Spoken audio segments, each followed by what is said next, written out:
yoza elonga na bomoi nanga yembelama Yesu yembelama na motema nanga yembelama pona nyonso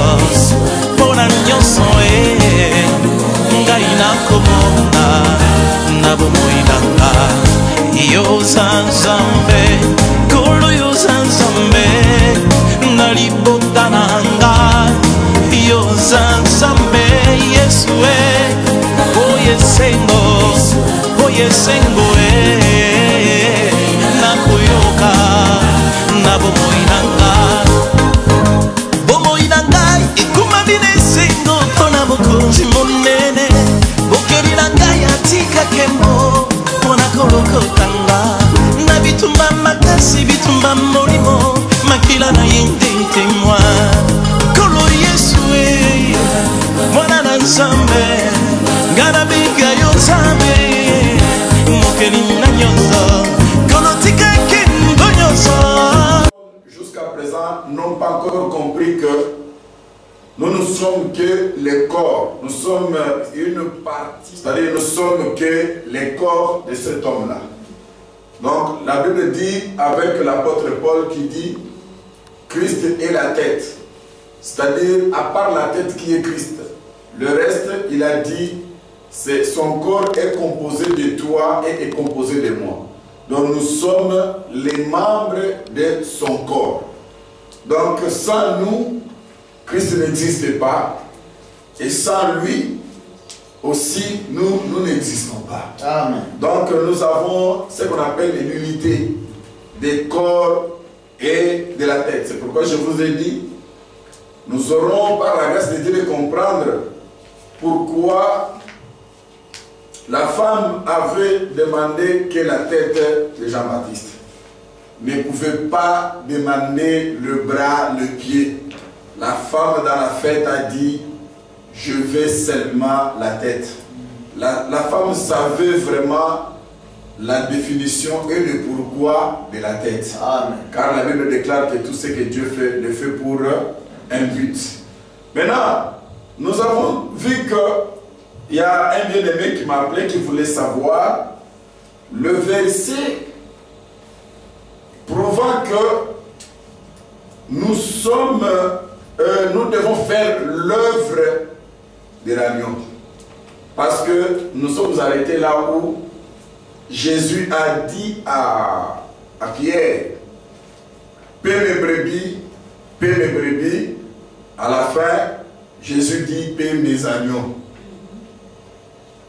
Que ce soit les brebis, que ce soit les agneaux, nous avons compris que Dieu nous a appelés, nous aussi, des animaux. Comme lui a été identifié par le prophète Jean, qu'il était l'animal. Mais là, il dit que nous, parce que tout ce qu'il est, c'est ce que nous sommes. Il va dire que nous sommes les animaux. Donc quand on voit le rôle qu'a joué l'agneau selon les prophètes dans la Bible, nous trouvons que le prophète Esaïe nous dit que il a été un agneau qu'on a mené à la boucherie. Et la Bible déclare qu'il a porté, ce sont nos transgressions et ce sont nos péchés. C'est-à-dire, il a pris tous nos fardeaux. Et étant l'agneau, il a pris nos fardeaux. Il a pardonné nos péchés. Donc le problème, c'est le problème du péché.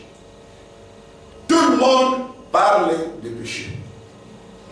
Aujourd'hui, quand vous allez dans l'église catholique, on parle du péché. Et vous allez voir que même avant que le salut arrive, l'homme qui avait apporté le salut, qui était Jésus-Christ, il a trouvé certaines églises, certaines communautés qui condamnaient aussi le péché. Mais, et quand il est venu, comment lui qui qui était venu à cause du péché pouvait entrer en contradiction avec aussi certaines églises, certaines communautés qui condamnaient aussi le péché. Vous allez voir que tout tourne autour du péché. Et même dans le monde, ça n'est pas seulement un problème de ceux qui prient. Vous allez voir que les païens aussi disent que nous sommes plus que même ceux-là qui vont dans les églises. Dans les églises. Pourquoi? Parce que même le païen condamne aussi le péché. Malgré qu'ils dorment dans le péché. Mais ils sont, s'ils apprennent que quelqu'un a commis le péché, donc même un pasteur, même un frère, même une sœur, donc ça devient leur champ de bataille. Ah! C'est pourquoi vous verrez aujourd'hui, même ici en Europe, les gens disent, nous ne voulons plus aller dans les églises des Congolais parce qu'il y a des péchés. Alors, dernièrement, je parlais avec une sœur qui me dit, oh, moi je lui dis, mais vous aimez aller, j'aime aller dans l'église catholique. Je dis, mais oui, mais les prêtres sont des pédophiles. Vous ne touchez pas leur péché.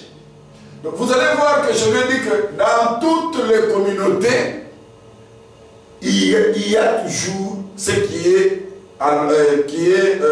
l'ordre du jour, c'est toujours le péché. Alors vous allez comprendre que la Bible, alors la Bible de Genèse Apocalypse, le grand problème c'est le péché. Mais tout dépend de la manière que les gens comprennent le péché. Parce que le péché est défini en français, le péché est défini selon la révélation, le péché est défini selon la connaissance, selon la doctrine, mais tout tourne autour du péché. Alors la Bible nous fait voir que l'homme de Jésus, comme on a vu avec vous, il était l'agneau. Étant l'agneau, il a transporté nos fardeaux. Donc, ce que Dieu appelle le fardeau, ou ce que Dieu appelle joug, c'est le péché qui nous dominait. Le péché qui nous dominait, il est venu étant l'agneau. C'est pourquoi Jean dit, voici l'agneau de Dieu qui ôte le péché du monde.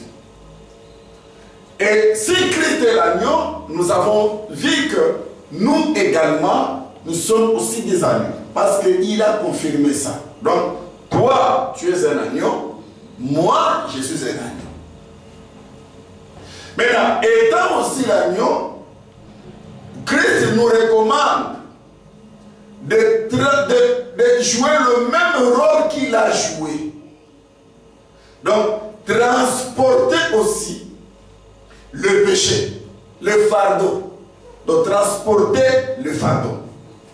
C'est pourquoi il dit dans la Bible, pardonnez-vous réciproquement.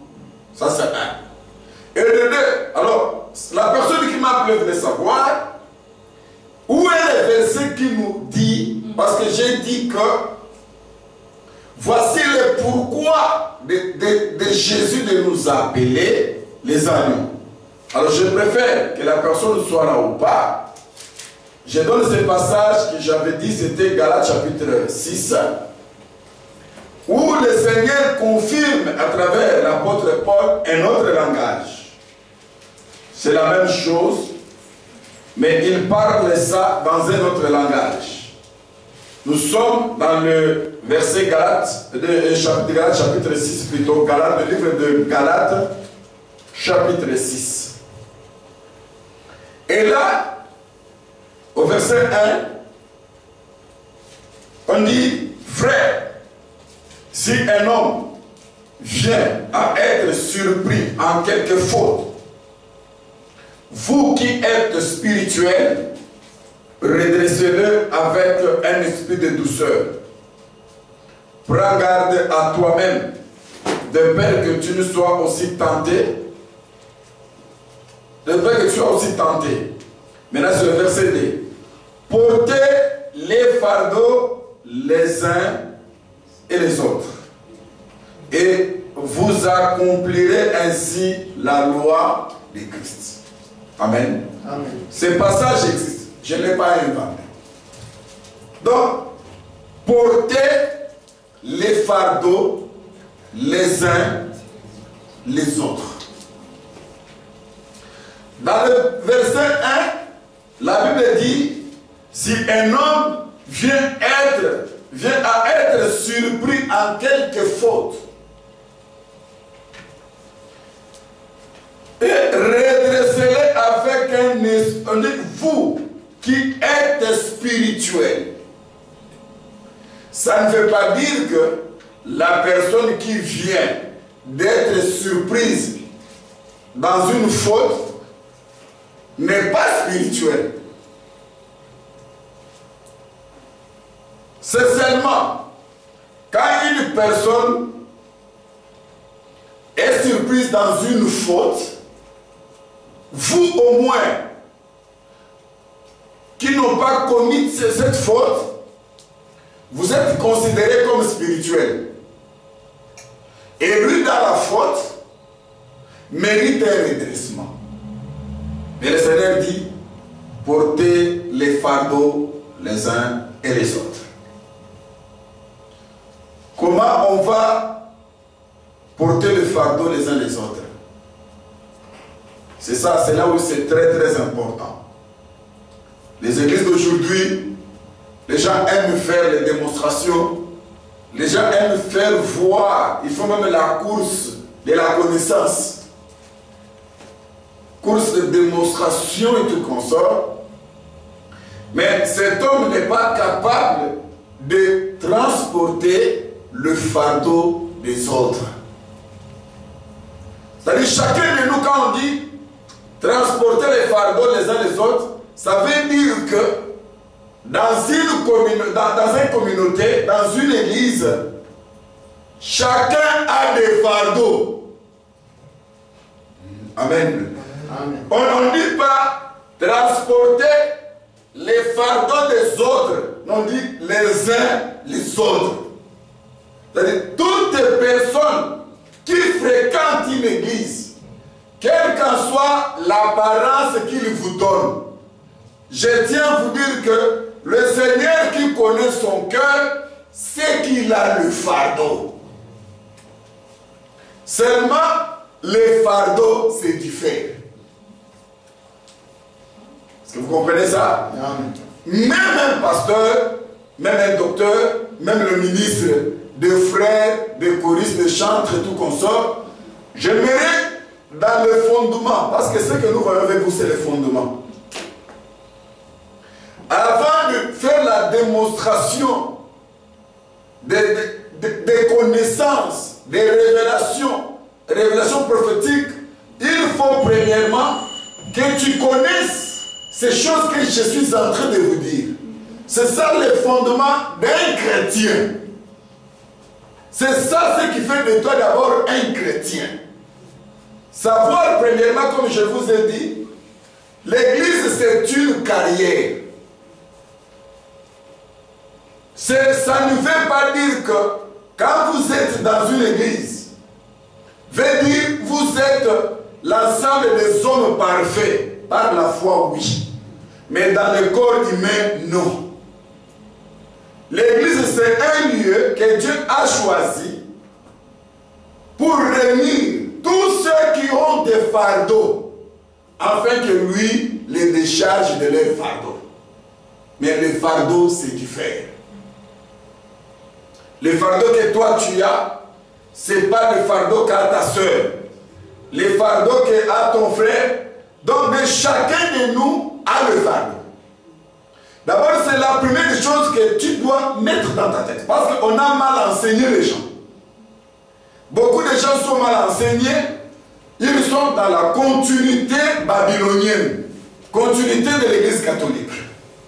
où ils enseignent aux gens que un pasteur, par exemple, n'a pas de fardeau. Donc, un pasteur n'a pas de fardeau, un ministre n'a pas de fardeau. C'est quand on voit maintenant le ministre avec le fardeau, la personne est scandalisée. Mais quand la Bible dit transporter, donc porter les fardeaux les uns les autres. Bah, ça c'est très important. Vous savez, quand on donne le fondement aux gens, on a besoin de voir que vous êtes en train de saisir et de comprendre ces choses. C'est pourquoi le mot délivrance va intervenir. Si on n'a pas de fardeau, Dieu ne pouvait pas parler de la délivrance. Vous allez lire dans le livre de Psaumes où Dieu dit que l'Éternel c'est un Dieu de délivrance. Le mot délivrance ne vient pas d'une église quelconque, ne vient pas d'un pasteur quelconque, c'est biblique, le mot délivrance. Et si Dieu intervient avec le mot délivrance, vous devez savoir qu'il y a un but pour cela. Les fardeaux, nous en avons. Mon frère et ma soeur ont les fardeaux. C'est pourquoi Dieu dit dans le livre d'Hébreux, approche-toi devant Dieu avec un cœur sincère. Est-ce que vous comprenez? Quand tu t'approches du trône de Dieu, tu dois t'approcher avec un cœur. Dieu insiste sur la sincérité du cœur. D'abord, la sincérité, pourquoi Dieu demande la sincérité? Il faut que tu sois en mesure d'évaluer les fardeaux que tu as. Un jour, deux personnes se sont présentées devant l'autel de Dieu pour faire la prière. La première personne commence sa prière. Il dit, Seigneur, je ne suis pas comme celui-là. Moi, je suis ceci. Moi, je suis cela. J'ai fait ceci. J'ai fait cela. Je ne suis pas comme le pécheur là. La deuxième personne vient. Je suis un pécheur. Regarde-moi, Seigneur. Et c'est cette humilité. Donc, la deuxième personne sait comment évaluer le fardeau qu'il a. C'est ça la sincérité que Dieu fait. Dieu a agréé la prière de celui qui a reconnu que moi je suis un pécheur. Regardez les fardeaux que j'ai. Dieu a exaucé sa prière. Mais l'autre, peut-être ce qu'il disait était aussi vrai. Parce que je ne crois pas que quelqu'un peut aller devant Dieu pour mentir. Il a dit, moi je donne ceci, moi je donne cela, je fais ceci, cela. Mais malgré qu'il a dit la vérité, Dieu a trouvé que c'était un orgueilleux. Voici, la Bible dit que Dieu résiste aux orgueilleux. Il fait grâce aux humbles. Nous avons essayé de comprendre aujourd'hui comment Dieu travaille, parce que vous allez voir que Dieu décide. Dieu décide et dit non. Je ne maudirai plus l'homme. Je ne frapperai plus l'homme. Cette parole, c'est une parole purement prophétique. Les gens prennent ça à la légère. Mais c'est une parole très profonde, mes frères. Comme je disais, aujourd'hui, le pastorat, le ministère, les églises ne sont plus dans la mission que Dieu a confiée l'Église, où Dieu a confié les hommes de Dieu. C'est pourquoi quand vous entrez dans les églises aujourd'hui, il y a ce qu'on appelle de la concurrence. Vous entrez, il y a des guerres entre des pasteurs ou des ministres. Et vous entrez, il y a des guerres entre les églises. Comment vous vous appelez des églises, mais d'où vient qu'il y a des guerres entre vous? C'est parce que la mission, vous allez voir que celui-là ne veut pas voir l'autre, l'autre ne veut pas voir celui-là.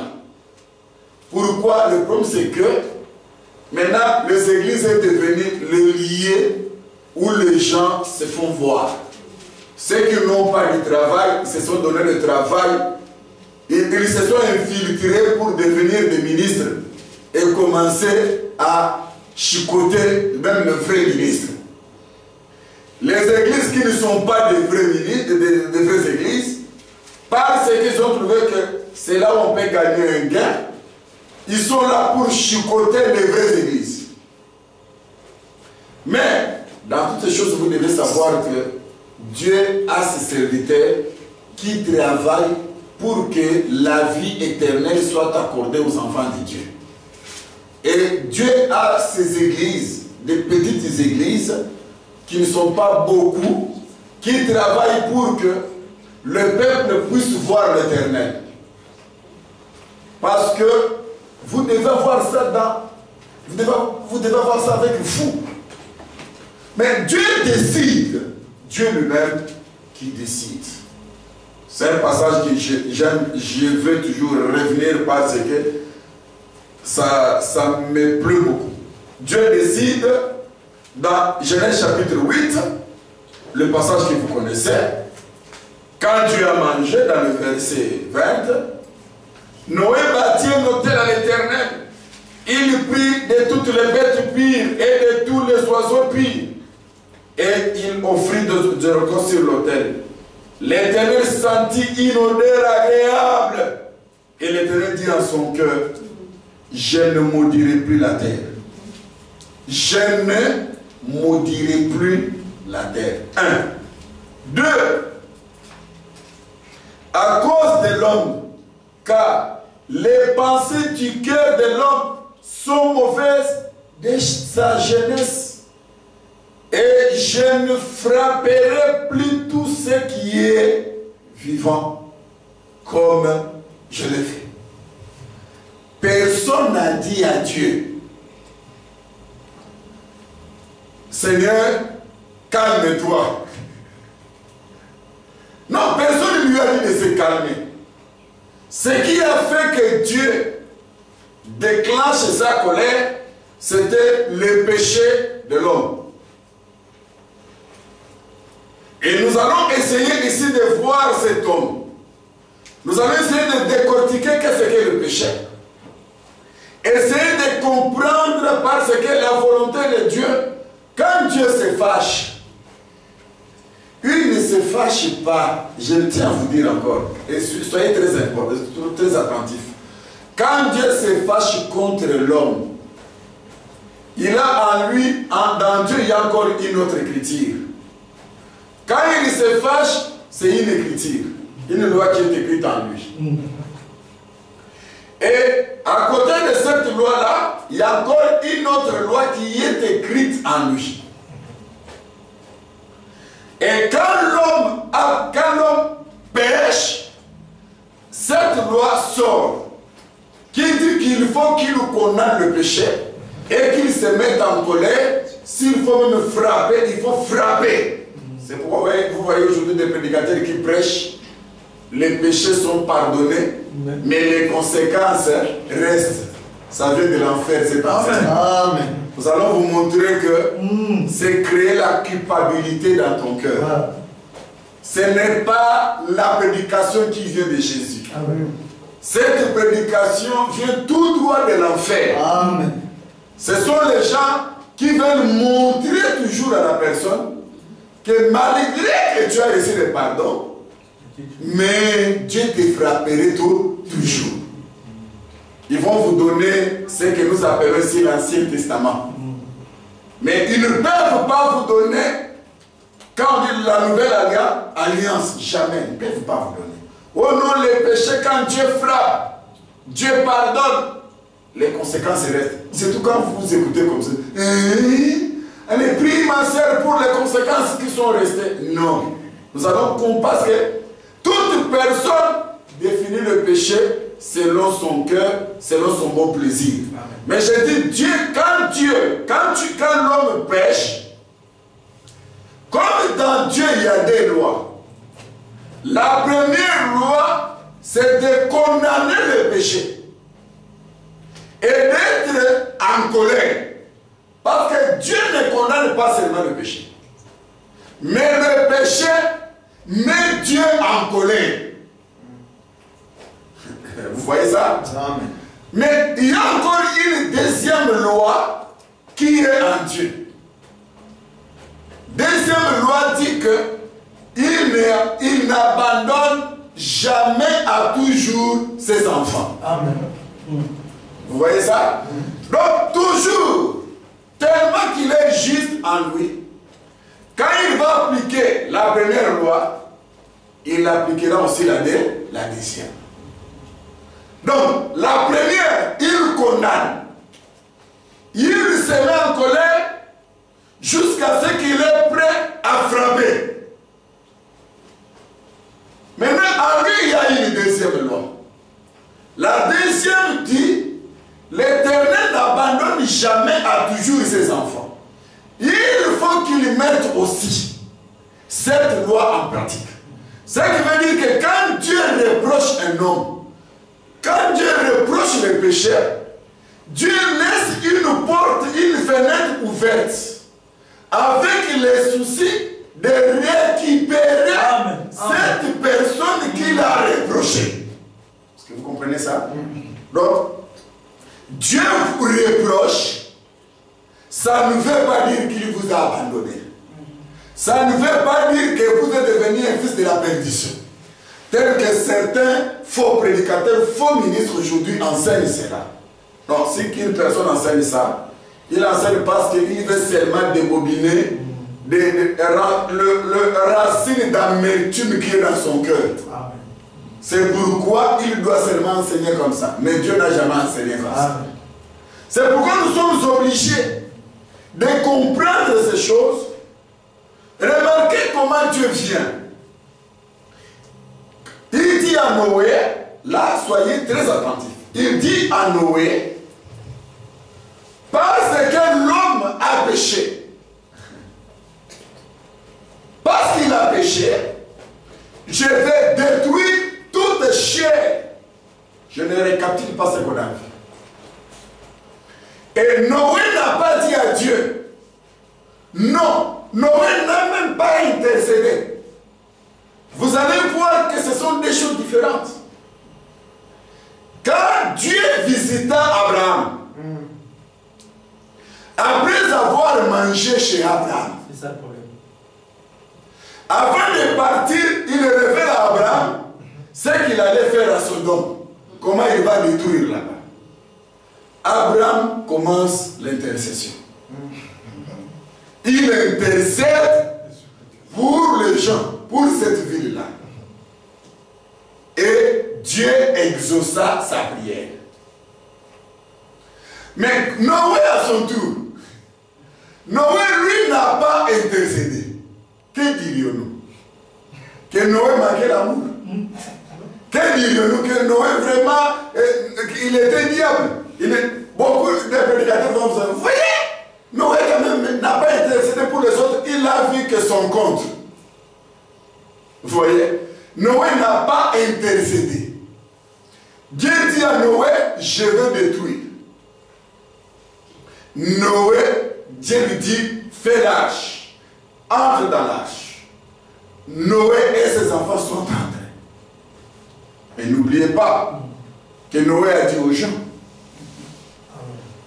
Noé a dit aux gens, Dieu a dit, Dieu a dit. C'est une intercession d'une manière ou d'une autre. Mais nous allons comprendre ça avec vous. Mais il n'a pas fait l'intercession auprès de Dieu pour dire à Dieu, mais écoute, non. Mais il a fait son travail de dire seulement ce que Dieu lui avait dit de dire. Deuxième chose, encore, soyez encore, parce que vous voyez que ça c'est le fondement. Quand tu n'as pas ces enseignements, même si tu commences à parler le pourquoi de l'arbre, le pourquoi des crocodiles, le pourquoi des 12 femmes, c'est un travail inutile. Tu es une maison bien construite, mais quand l'ouragan passera, ça va s'écouler. C'est pourquoi vous verrez beaucoup de gens, après avoir été dans le vrai évangile, dans la vraie doctrine, quand l'ouragan passe, parce que l'ouragan passera toujours. Amen. Quand l'ouragan va passer, vous verrez la personne dans le monde. Oh, je suis vraiment déçu, désolé. Moi, je ne m'attendais pas, les églises m'ont déçu. Nous les comprenons. Mais si tu as été bien fondé, que l'ouragan passe ou pas, tu seras toujours debout, fortifié par le Seigneur. Quand on est mal enseigné, c'est pourquoi ces choses-là arrivent.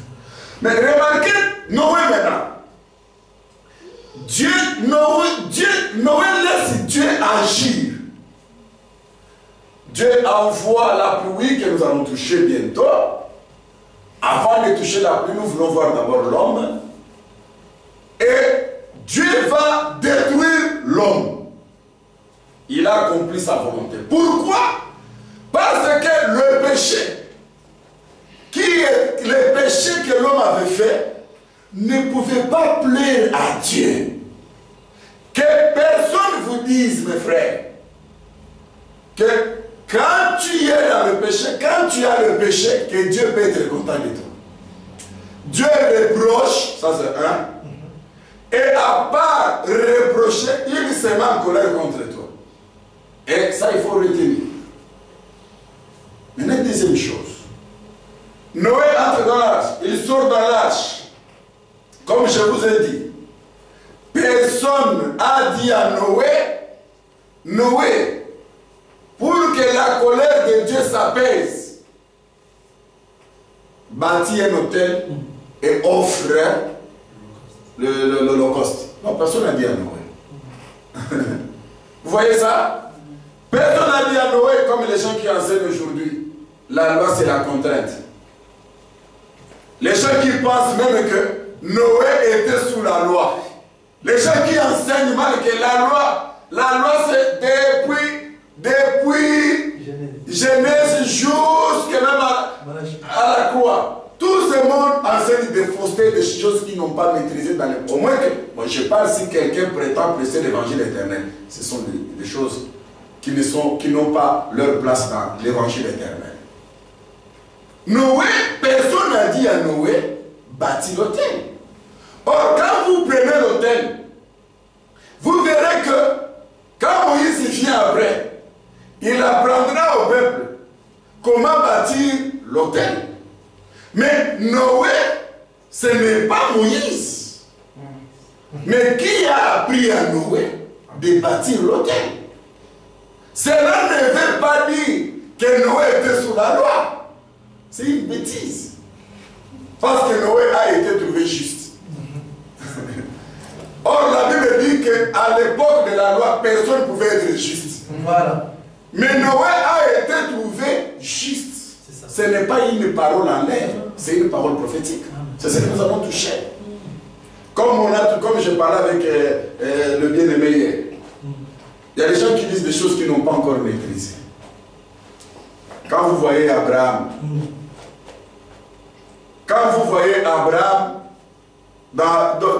Abraham c'est un homme. Mais j'arriverai pour toucher ça parce que gagner un peu de temps. Amen. Maintenant, qui a appris à Noé de bâtir? Non. C'était cette parole-là était écrite dans le cœur de Noé. Amen. Vous comprenez? C'est pourquoi même Dieu va faire la promesse plus tard. Voilà. Il va dire, je ferai une alliance nouvelle. Amen. Avec l'alliance nouvelle, personne enseignera à son citoyen. Car moi-même, j'écrirai ma parole dans leur cœur. Amen. Vous comprenez ça? Donc, dans Noé, la parole a été écrite. Or, quand la parole est écrite dans ton cœur, c'est ça l'alliance que nous avons. Amen. Et dans cette alliance-là, c'est Dieu lui-même qui met la parole en pratique. Je ne sais pas si vous comprenez. Nous y arriverons pour toucher ces deux alliances, ça tue les gens. Voilà. Parce que la loi, c'est Ève. La loi c'est Ève. Amen. Vous comprenez? La grâce c'est Adam. Amen. La loi c'est Ève, la grâce c'est Adam. Nous allons comprendre avec vous pourquoi dans la loi il y a eu des faillites. Les gens enseignent, oh la loi a été abolie, la loi veut des... Mais Paul, ce que Paul a dit là, il avait ramassé ça, nous leur donnons, là où Paul avait ramassé. Voilà. Parce que quand la femme est sortie, elle a trébuché. Voilà. Et la Bible reconnaît que la femme est sexe faible. C'est pourquoi la loi pouvait que trébucher. Mais la loi est sortie de la grâce. Ce n'est pas la grâce qui est sortie de la loi. Et là où Paul avait ramassé, en disant que c'est Paul qui a dit que la loi avait des faillites. Voilà. Nous allons comprendre ces choses pour expliquer ceux-mêmes qui enseignent la dîme ont des problèmes trop sérieux avec nous. C'est ça le problème. Pour leur expliquer que vous comprenez mal les Écritures. Ils vont vous dire non, dans Abraham, il y avait aussi la loi, il y avait aussi la grâce. Donc, mais vous ne comprenez pas qui a dit à Abraham de donner la dîme. Voilà. C'était écrit. Voilà, amen. Amen. Qui a dit à Jacob? Parce que quand tu crois, dis-lui qui a dit à Jacob. Personne, c'était écrit en lui. Amen. C'est cette promesse-là que Dieu a promis que nous allons toucher.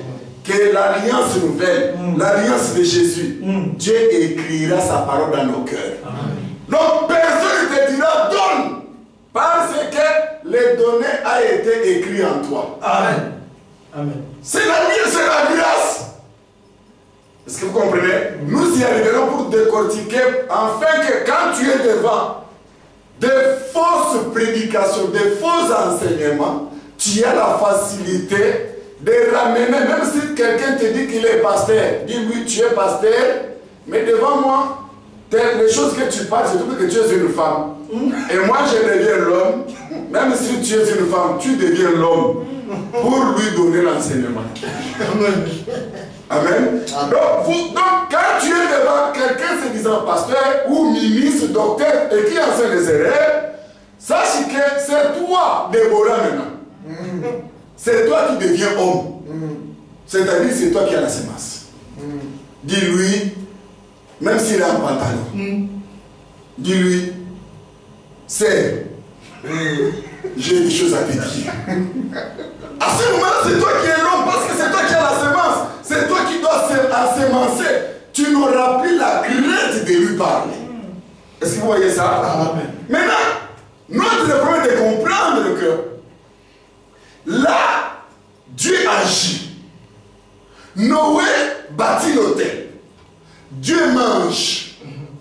Parce que c'était l'ombre de la grâce. Dieu mange. Il sent l'odeur, comme on a vu avec vous. Ça lui pousse à prêter un serment. Dieu a parlé avec serment. Je ne maudirai, je ne frapperai plus comme j'avais frappé. Est-ce que vous voyez ça? Donc, c'est que je vous ai dit que Dieu se répand. Après avoir frappé, maintenant il ne dit plus. Donc il ne dit plus. Je tiens à vous dire qu'il est fidèle à sa parole. Amen. Quand il dit quelque chose, il accomplit. Amen. Si notre Dieu te promet, même si ça tarde, crois, fais-lui confiance. Continue à chanter, à confesser que je verrai ce qu'il m'a dit et tu le verras. Amen. Amen. Et c'est comme ça, mes bien-aimés. Mais le problème est de comprendre que il dit, je ne frapperai plus. Voilà. Donc, lui, Dieu qui a frappé, à cause de l'odeur, il n'a plus, il a décidé, il n'a même pas dit que, bon, maintenant, ma colère s'apaise. Il dit, non, je ne frapperai plus. Donc, dans le présent et dans le futur. Plus veut dire que ces problèmes que j'ai fait de l'homme n'arrivera plus. Il n'a pas été influencé par quelqu'un, ni conseillé par quelqu'un, quand il a senti seulement l'odeur de Jésus-Christ. Vous voyez ça? Et tout ça, c'est le péché. Vous comprenez? Depuis ce jour-là, la promesse a été faite. Dieu a prêté le serment que jamais je pourrai encore frapper l'homme. Non seulement l'homme qui a été à l'époque de Noé, mais et toi aussi. Dieu savait que toi tu allais venir. Dans l'avenir, tu seras à Paris. Et il ne pourra pas te frapper. Et c'est la première chose qu'il faut d'abord croire à cette parole. Là, vous croyez à cette parole. Maintenant, comme tout ça, l'origine c'est le péché.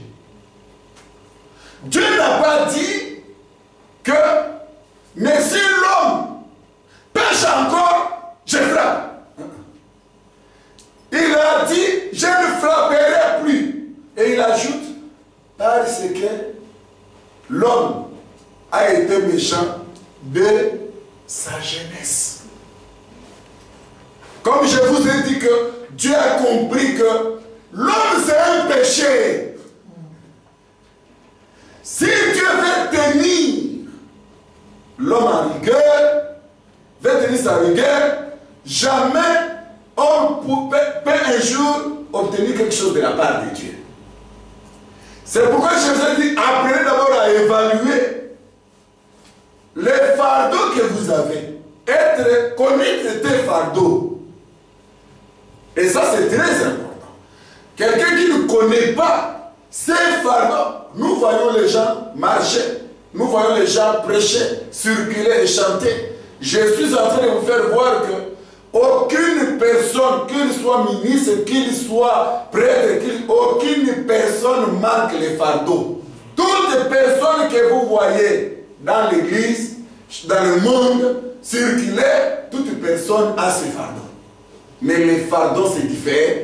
Et il y a la manière, il y a quelle manière, donc Dieu, il y a aussi une différence dans la manière de gérer les fardeaux. Donc c'est ça qui est très important que nous allons voir. Alors comment ça se passe? Tout ça c'est le péché. Comme tout ça c'est le péché, nous voyons déjà qu'à partir, parce que je ne me répète pas ici que ce que Noé avait fait, Noé s'est offert lui-même, nous avons trouvé ça, que c'était l'ombre de Jésus-Christ. C'est Jésus-Christ, nous avons trouvé, qui a été sur l'autel, ça on a vu avec vous. Maintenant, moi j'avance. Jésus s'est offert pour toi et pour moi. D'accord? Maintenant, nous avons un problème de connaître qui est l'homme qui a été méchant depuis sa jeunesse.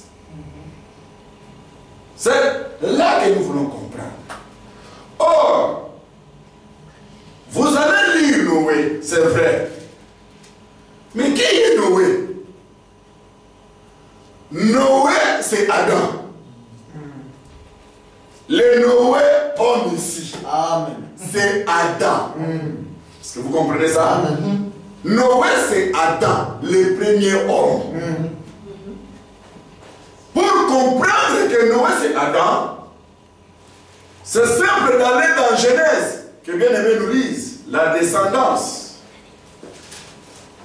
Qu'on nous lise la postérité ou descendance d'Adam. Je crois que c'est dans chapitre 5. Genèse 5, 1. Oui, lis Genèse 5, 1 jusqu'au verset 5. Alors vous allez sauter pour prendre maintenant le verset 32. À la maison, lisez le chapitre 5.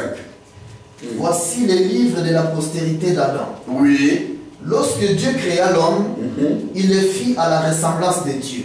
Oui. Il créa l'homme et la femme, il le bénit et il les appela du nom d'homme lorsqu'ils furent créés. Oui. Adam, âgé de 130 ans, engendra un fils à sa ressemblance, selon son image, et il lui donna le nom de Seth.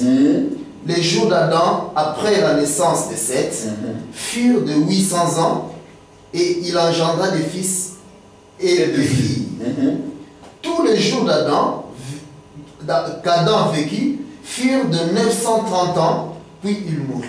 Allez, alors maintenant au verset 32. Noé, âgé de 500 ans, On peut même prendre 31 pour la meilleure compréhension.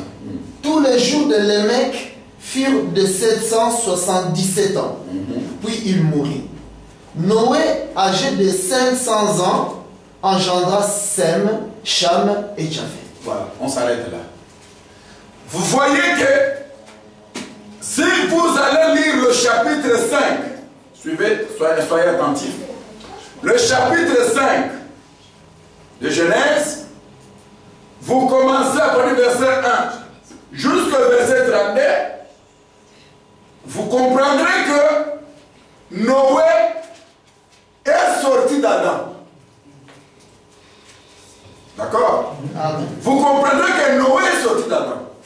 Parce que vous allez voir que Adam a mis au monde Seth.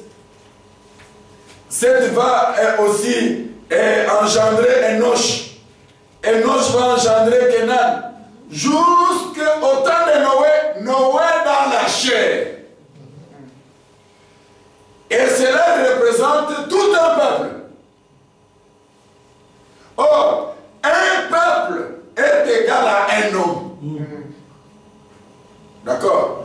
Pour la meilleure compréhension, vous lisez dans l'Écriture, vous voyez, on dit les 12 tribus d'Israël. On dit les enfants d'Israël, c'est tout un peuple. Mais en réalité, c'est un seul homme. Israël qui était Jacob. Parce que vous voyez là où je vais avec vous. Donc, quand vous parlez les enfants d'Israël, en réalité, on parle d'un seul homme qui est Jacob. C'est pourquoi, en lisant Ésaïe, Ésaïe ne dit pas, il y a des passages où Ésaïe ne dit pas que les enfants, il dit seulement mon serviteur Jacob. Tout un peuple est représenté dans le 1. Souvenez-vous quand je vous ai dit que les enfants de Noé étaient Noé. Parce que c'est le sang, le même sang, le sang d'un seul individu. Or, alors, en réalité, c'est pourquoi la Bible dit, depuis sa jeunesse, il a été méchant. Or, qui a été méchant depuis sa jeunesse? C'est l'homme du jardin d'Éden. Amen. Adam. Parce que je ne sais pas si vous comprenez. Amen. Donc, l'homme, quand on dit la méchanceté de l'homme, a été depuis sa jeunesse. La méchanceté de l'homme, c'est quoi? C'est l'effet de se révolter contre ce que Dieu a dit. Dans le jardin d'Éden, Dieu a donné la parole à l'homme. Et cet homme qui était dans le jardin d'Éden a désobéi. Il a mis de côté cette parole pour accomplir le dessein de son cœur. Et c'est ça la jeunesse de l'homme. La jeunesse de l'homme, ce n'est pas le jour où toi tu es né. Nous y arriverons le jour où tu es né. Je ne sais pas si vous comprenez. Donc le premier homme a péché. Donc quand on dit, Dieu dit, maintenant Dieu regarde, dit, à cause du péché de l'homme, je vais frapper. Donc Dieu voyait homme en question, c'est Adam. Depuis sa jeunesse, ça veut dire, c'est pourquoi le frère Paul prend cette écriture-là.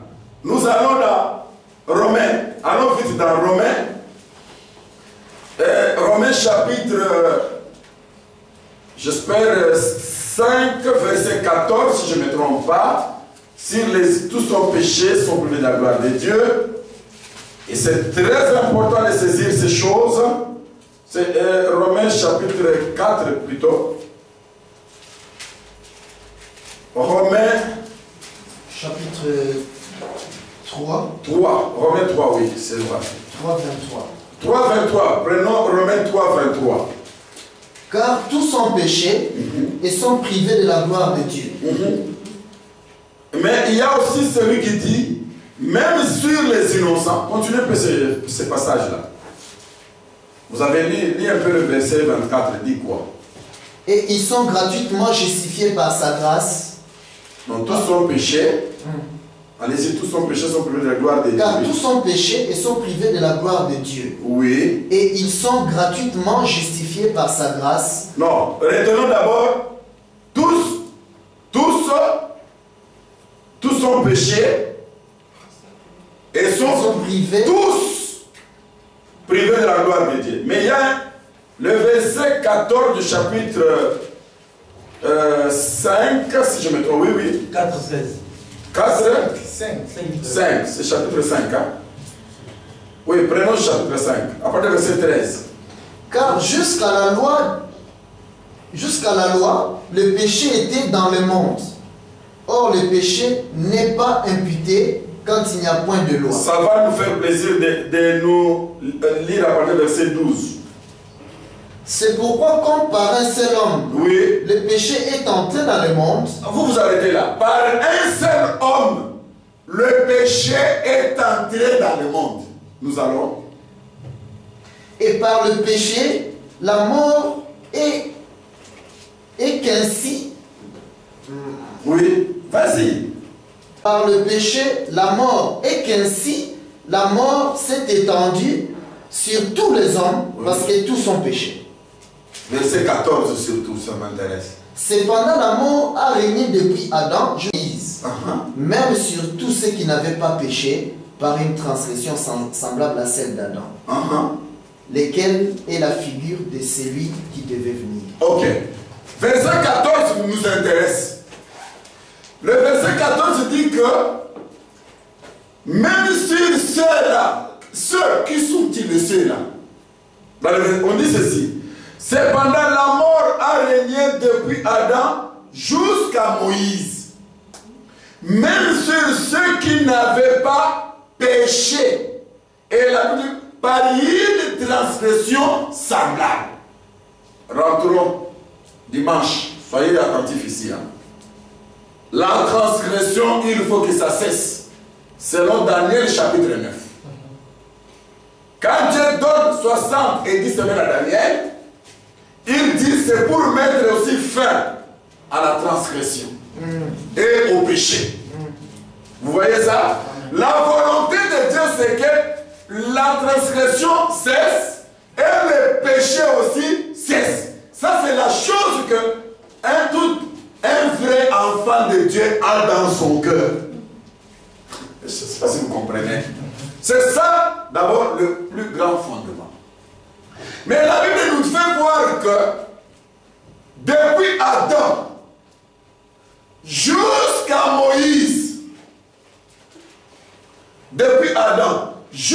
Moïse, le péché a régné. Même sur ceux qui n'avaient pas, ceux-là, c'est-à-dire le peuple dans l'avenir. Donc ceux qui viendront, donc toi et moi, à partir du péché de l'homme dans le jardin d'Éden, toi, tu étais considéré un pécheur. Même si toi, la Bible dit que même si vous n'avez pas commis la même transgression semblable à celle d'Adam, le fait seulement que le premier homme là avait péché, la mort a été dans chacun de nous. Et la Bible dit que depuis Adam jusqu'à Moïse, c'est pourquoi le prophète Jean dira que si nous disons que nous n'avons pas de péché, alors nous faisons de Dieu qui a dit que nous sommes des pécheurs menteurs. Est-ce que vous comprenez ça? Amen. Nous y arriverons pour mieux saisir que depuis Adam, parce que c'est ça le fondement. Et tu dois comprendre cela. Que l'origine d'abord du péché, c'est là. Et nous allons maintenant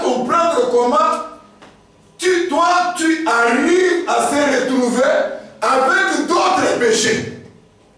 Parce que la Bible dit, même sur ceux qui n'ont pas commis la même transgression, c'est-à-dire, tu as péché autrement. Vous voyez? Nous nous retrouvons, chacun de nous, avec certains péchés qui ne sont pas manger les fruits comme Adam. Vous voyez ça?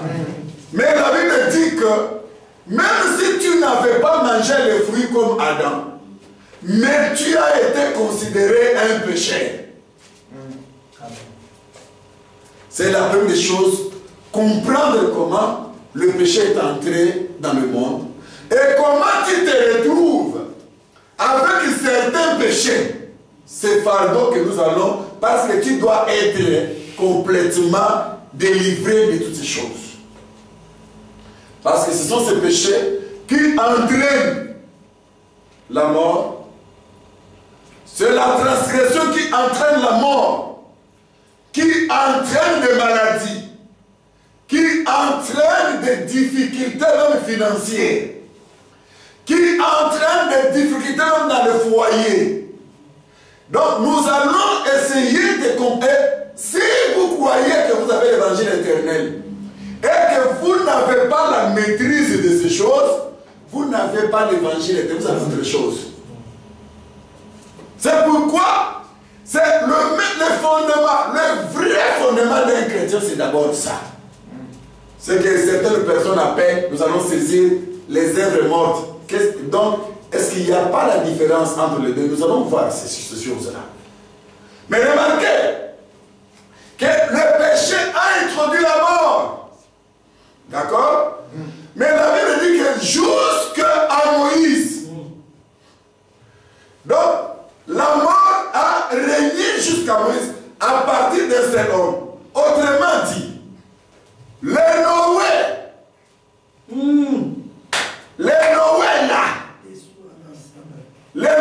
là, de la chair, les Noé là, que nous avons vu là, c'était les Noé, c'était Adam.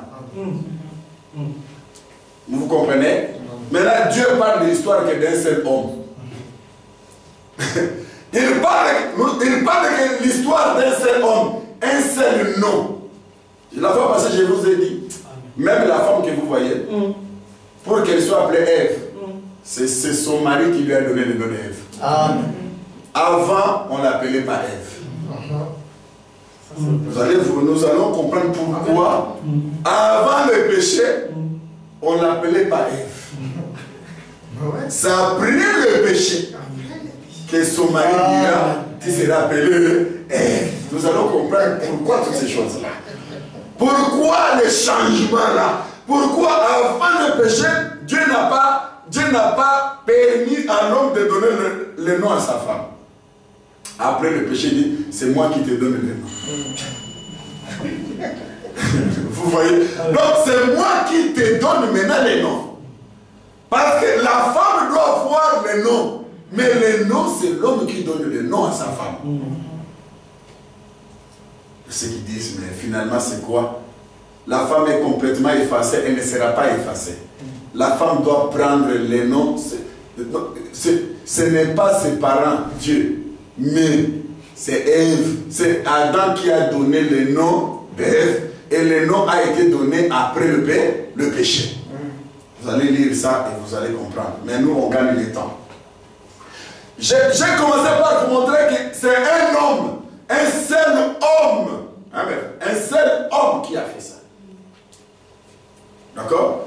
Et cet homme, maintenant, quand la Bible dit que je vais détruire l'homme, et il faut que l'homme meure. Vous voyez? Donc, on ne pouvait pas empêcher Dieu de détruire l'homme.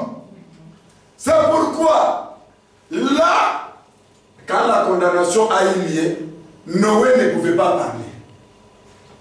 Vous verrez que nous parlons que d'un seul nom, Noé. Tout comme aussi, Paul, le frère Paul, le ministre Paul, nous parlons d'un Adam. un seul nom. Adam, le premier homme qui a péché. Vous voyez? Et quand l'homme pêche, Noé péchait parce que parmi les péchés de ce jour-là, Noé fut aussi parmi ces pécheurs. Est-ce que vous voyez ça? Quand l'homme a péché, la méchanceté de l'homme, je vous ai dit, y compris Noé, était un pécheur. C'est pourquoi il trouva grâce. Amen. La grâce, il veut dire que tu ne mérites pas. C'est la définition que nous allons faire. Parce qu'elle dit que Noé trouva grâce devant Dieu. Ça ne veut pas dire que Noé, dans sa chair, il était juste. C'est pourquoi je tiens à vous dire que Noé également, nous allons voir pourquoi Dieu dit qu'il est juste. C'est Dieu qui a justifié Noé. C'est Dieu qui justifie Noé. Nous allons voir comment Dieu justifie l'homme. Mais la première chose, c'est que Noé doit mourir. Alors, l'homme là, c'est Adam. Le premier homme qui doit mourir, c'est Adam.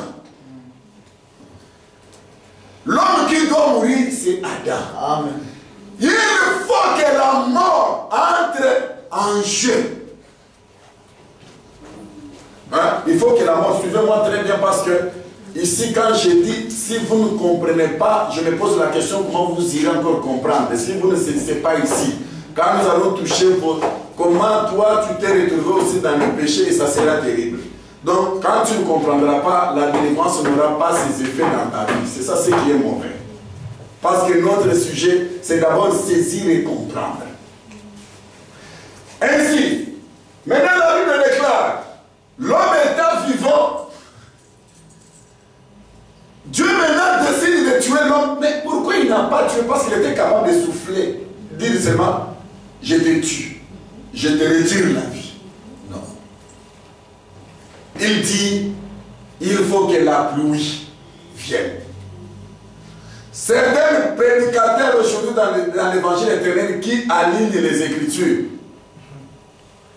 Donc quand vous vous retrouvez devant l'eau, la définition, l'eau, la vie, l'eau, le peuple. Mais il vous faut un esprit prophétique. Quand un prophète enseigne l'évangile éternel, il enseigne ça en désordre. Mais il révèle des choses telles qu'elles sont. Mais quand un pédagogue de l'école, un pédagogue peut mettre les choses en ordre jusqu'à ce que les intellectuels apprécient. Non, ça c'est vraiment même la méthodologie. Or, ce n'est qu'un pédagogue qui a appris comment enseigner. Il fait l'introduction, le développement et la conclusion. Mais les prophètes, esprit prophétique, n'a pas besoin de cet ordre-là. C'est pourquoi quand on vous enseigne, vous devez savoir quel ministère qui vous enseigne.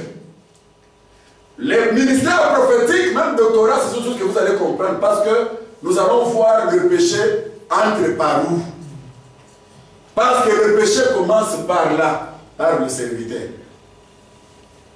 Nous allons saisir là la transgression parce qu'il faut faire la différence entre la transgression et le péché. Amen. Ce sont ces deux choses que nous allons voir que Dieu veut que ça s'arrête. Et quand ça s'arrête, vous devez savoir quel ministère qui s'exerce devant vous. Le problème, c'est de toucher la dimension des choses. Ce n'est pas le fait de mettre en ordre pour que l'esprit humain soit satisfait. Non. C'est saisir la manière que Dieu est en train de révéler les choses, révéler les Écritures. Parce que l'évangile éternel, ce n'est pas la compréhension des Écritures. Non. Nous allons comprendre ça. Mais notre problème nous fait voir que il fallait l'eau, la pluie. Donc ici, la pluie annonce la mort. Donc, sur la terre, déjà un homme. Vous voyez? Sur la terre, il y a un homme. Et à travers cet homme, il faut que cet homme-là meure. C'est pourquoi rien ne pouvait empêcher la mort de l'homme. Vous comprenez cela?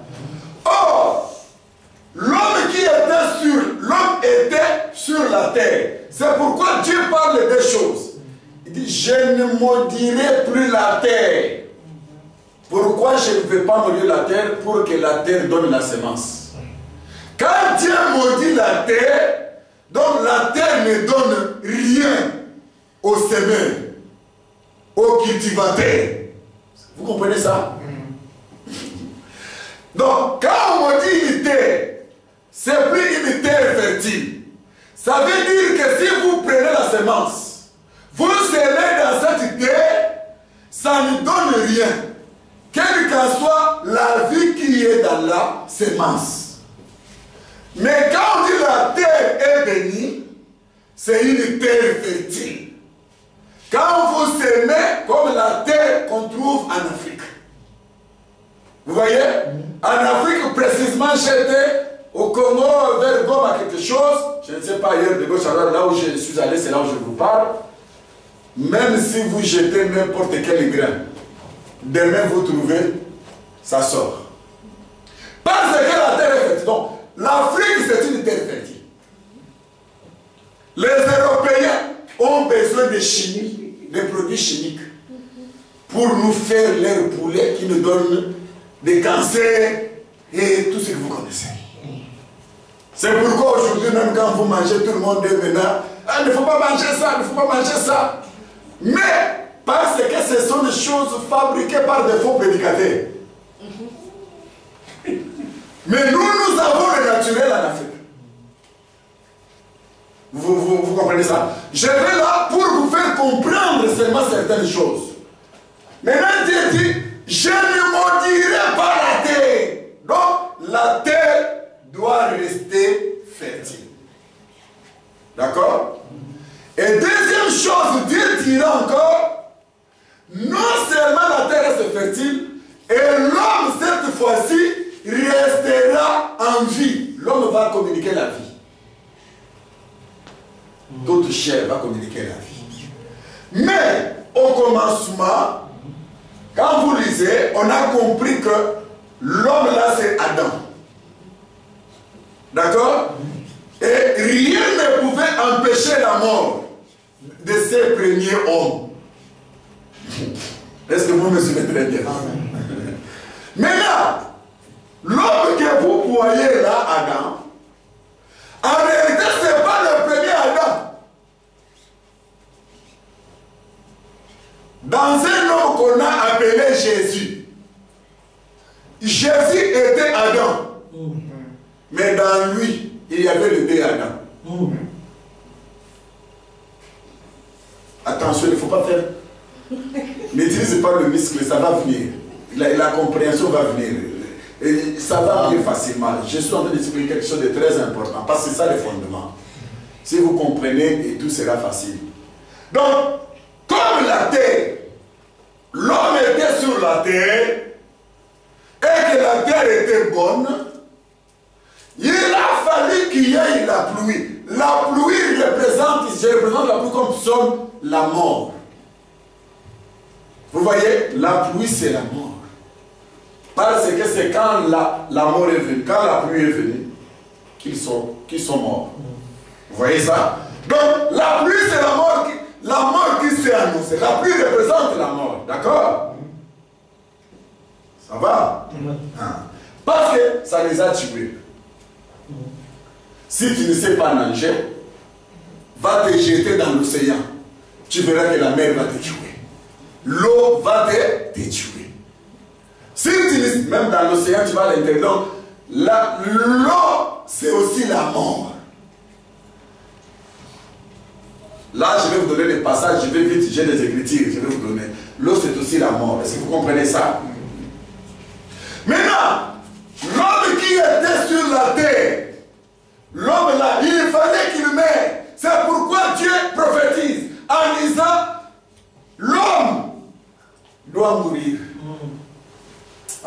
n'a pas dit le peuple. Non, non. Je ne sais pas si vous avez lu ça. Il dit il faut que l'homme. Est-ce que vous avez déjà lu ça? Relisons. Dieu parlait de l'homme. Hein? C'est ça, non? Oui, lisons un peu. Peut-être moi je suis en train de faire une erreur.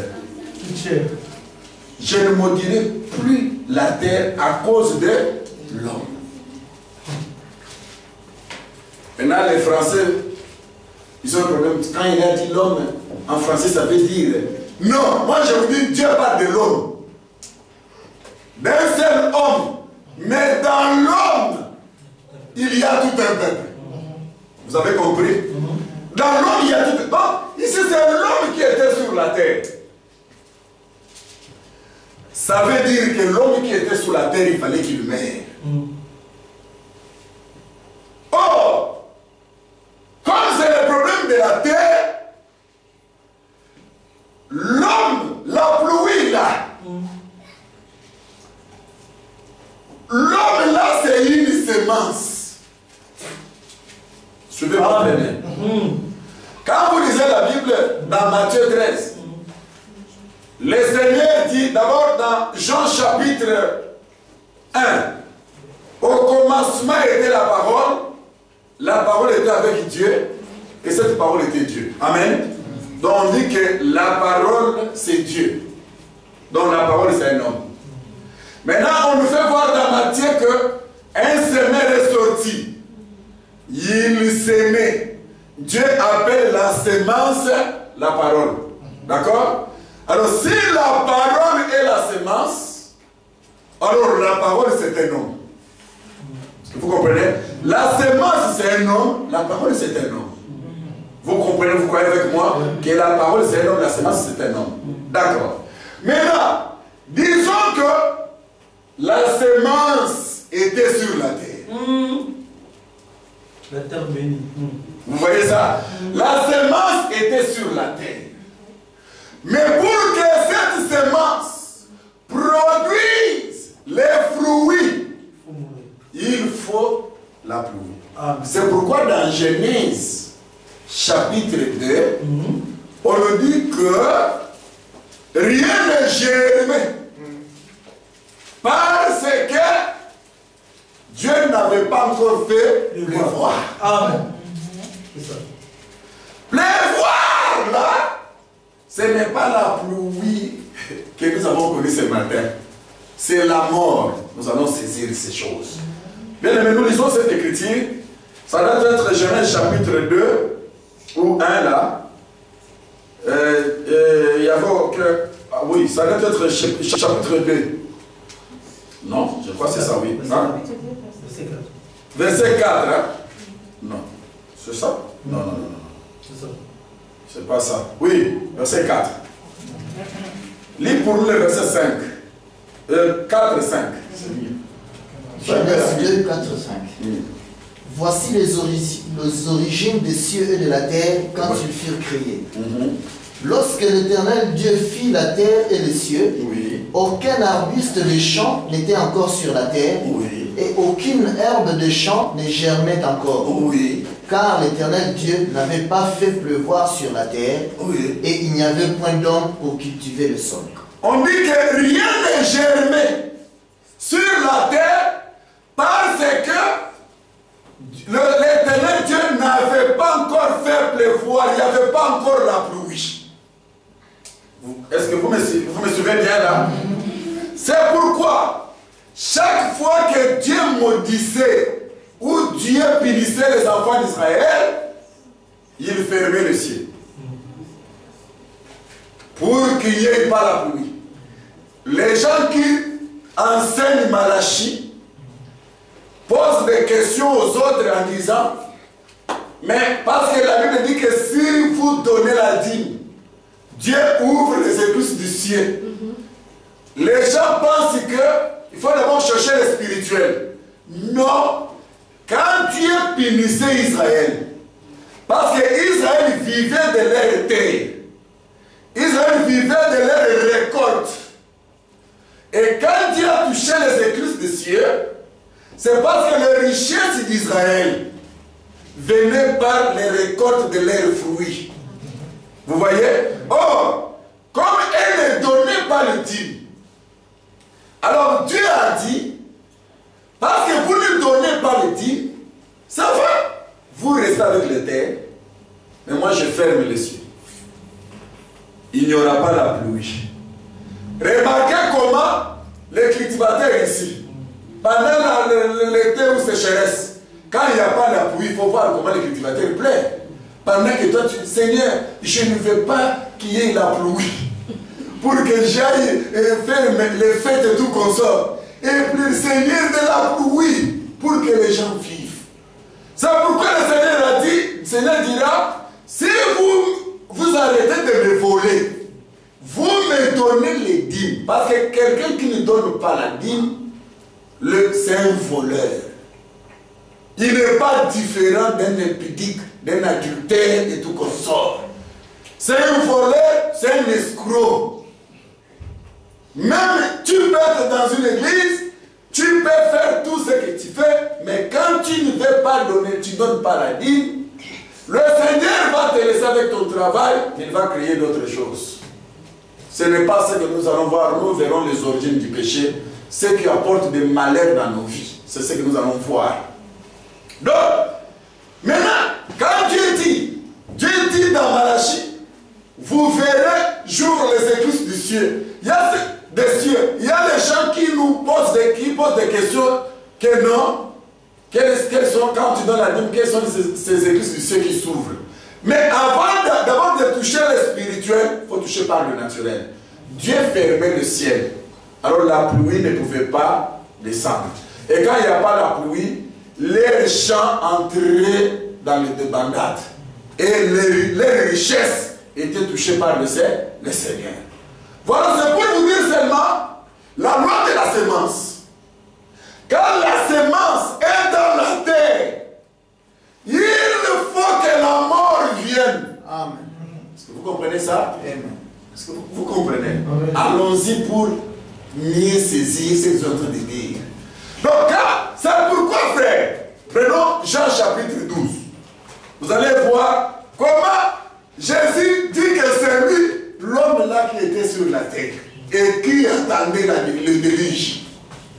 Le déluge, prenons, oui, vous êtes Jean 12, combien? Jean 12, 24. Commençons avec Jean 12, 24. En vérité, je vous l'ai dit. Il faut commencer quand ils sont venus le voir. Nous voulons voir Jésus.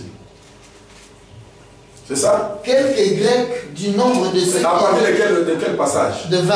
Pas pour que les gens sachent que vraiment il s'agissait de Jésus. 12, 20. À partir de Jean chapitre 12, verset 20. Lisons bien.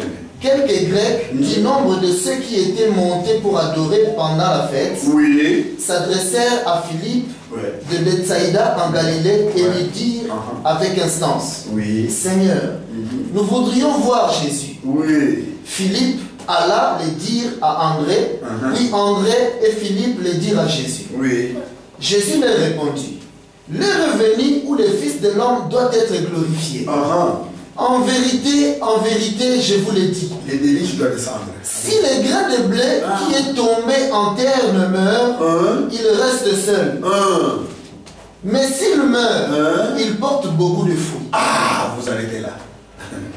Jésus dit, en vérité, si le grain de blé, donc la sémence, qui est tombée dans la terre, ne meurt, donc si la mort, si elle ne meurt pas, elle ne portera pas de fruits. Donc la mort d'un grain de blé, la mort de l'homme, la mort de l'animal apporte les fruits.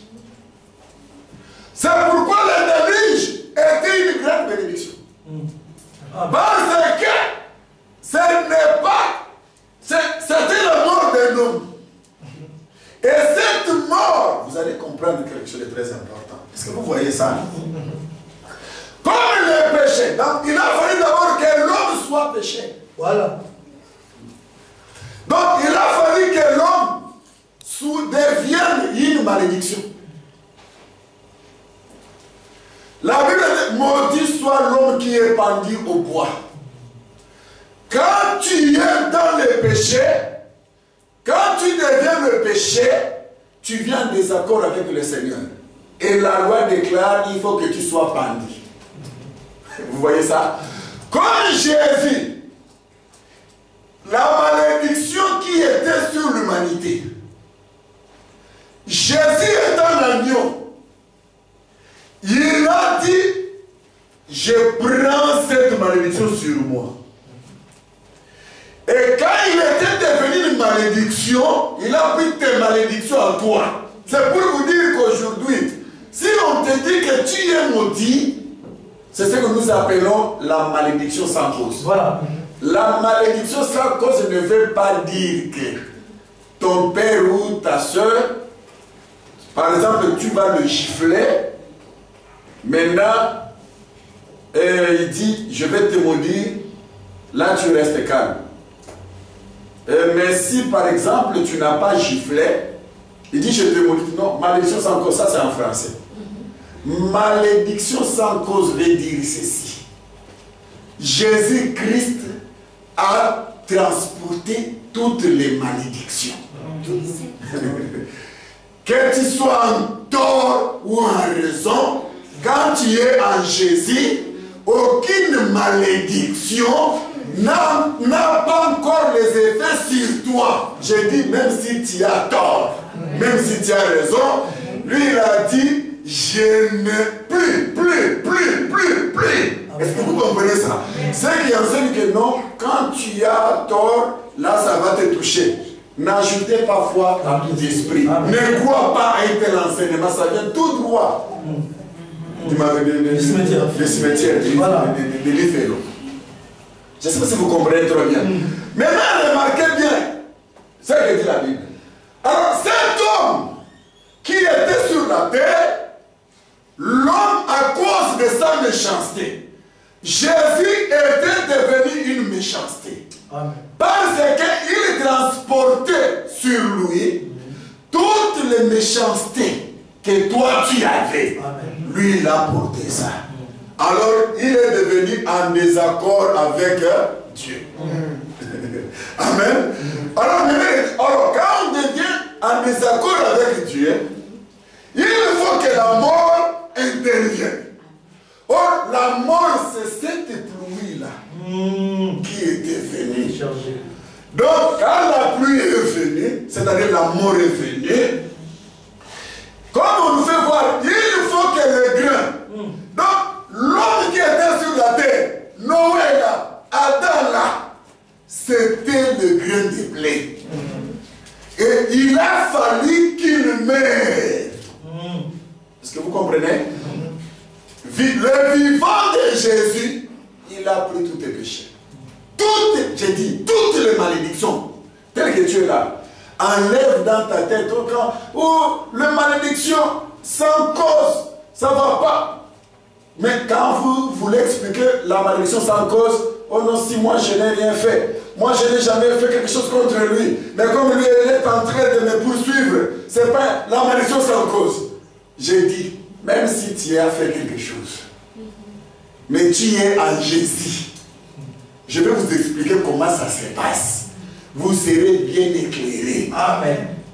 Dans le sens, tu dois savoir ce que vraiment Jésus a fait pour toi.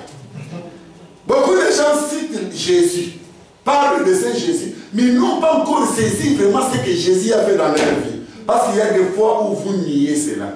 Les prédicateurs qui enseignent ces choses, ce sont des prédicateurs qui nient la gloire de Jésus-Christ. Vous comprenez ça? Oh non, maman, la famille a dit tu envoies l'argent. Mais moi j'ai toujours envoyé l'argent. Malédiction sans cause. Mais là quand tu n'envoies pas, là je comprends, j'envoie pas. Donc c'est le plus malédiction sans cause. Non, ce n'est pas parce que tu as fait quelque chose que ça vient sans cause. Non, c'est parce que quelqu'un d'autre a fait quelque chose pour toi. Vous comprenez ça? Et enlève ça dans ta tête. Dis au nom de Jésus, je ne suis plus sous cette malédiction-là, car le Père a prêté un serment.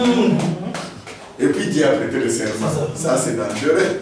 Et le grain de blé, C'est pourquoi cette pluie, c'était la mort. Celui qui était sur la terre, il a fallu, comme il était la semence, il a fallu que la semence puisse mourir. C'est seulement quand la semence meurt qu'elle porte beaucoup de fruits. Sans la mort, il n'y aura pas les fruits.